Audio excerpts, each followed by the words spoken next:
দিয়েছে। অতিথি খেয়েছে, বলছে খিদে মিটলো না। তখন ব্রাহ্মণের স্ত্রী বলছে তাহলে আমার কর্তব্য স্বামীর সেবা করতে রাখা, আমারটাও খান। খেয়েছে, বলছে তাও তো হলো না। তখন ছেলে বলছে আমার বাবা অতিথি সেবা দিচ্ছে, আমি খাবো কেন, আমারটা খান। খেয়ে বলছে আমার তাও তো হলো না। তখন বৌমা বলছে তাহলে আমারটাও খান। 4টি তলায় খাওয়া হয়ে গেছে। 7 দিন অনাহারে 4 তলা খেয়েছে। খাওয়ার পরে খাওয়ার সময় একটু একটু গুঁড়ো পড়েছিল।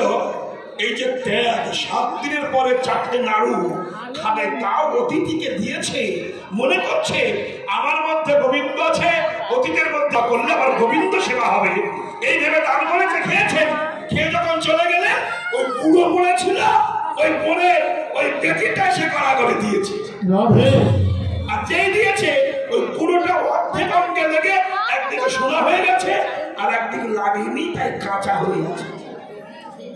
তাই বেজি বলছে আর অর্ধেক সোনা করবার জন্য যেখানে যোগ্য হচ্ছে সেখানে যাচ্ছি, কড়া করে দিচ্ছি, কিন্তু কাজ হচ্ছে না। যেখানে যাচ্ছি কড়া করে দিচ্ছি, যেখানে যোগ্য হচ্ছে, যেখানে হরিনাম হচ্ছে সেখানে কড়া করে দিচ্ছি, কাজ হচ্ছে না। কেন? যেখানে যাচ্ছি সব অহংকারের হরিনাম হচ্ছে, অহংকারের যজ্ঞ হচ্ছে, কম্পিটিশন হচ্ছে, কে কত বড় গায়কের লোক বেশি করতে পারে। ভক্তি শ্রদ্ধার পালাই নাই।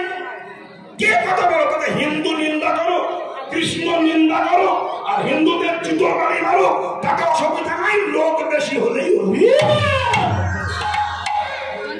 এসব যজ্ঞে গড়াগড়ি দিয়ে আমার কাজ হলো। তাহলে বিষয়টা কেমন? কৃষ্ণ বলছে দেখো দেখো, তোমরা দেখো, এই বেজিটা এখনো ঘুরে বেড়াচ্ছে। কি হবে? বেজি তখন কৃষ্ণকে বলছে প্রভু তুমি গরিব মানুষকে বলে দাও আর ফালতু যজ্ঞ করতে হবে না। কেন? ঘিয়ে ভেজাল, ঘি আমি খোসার ছাড়াল, তাই ভালো ঘি পাই না। ঘিয়ে ভেজাল, ব্রাহ্মণে ভেজাল, যজমানে ভেজাল, আবার যজ্ঞে ভেজাল। ও যজ্ঞটাকে করতে বারণ করে দাও। বেজি বলছে কৃষ্ণকে তুমি যদি গৌর হয়ে নবদ্বীপে যাবে, এ যজ্ঞ বন্ধ করে দেবে, হরে কৃষ্ণ নাম বিতরণ করবে, ভক্তরা হরে কৃষ্ণ নাম করবে, উলধ্বনি দেবে, হরিধ্বনি দেবে, শরীর যজ্ঞ পূর্ণ হবে।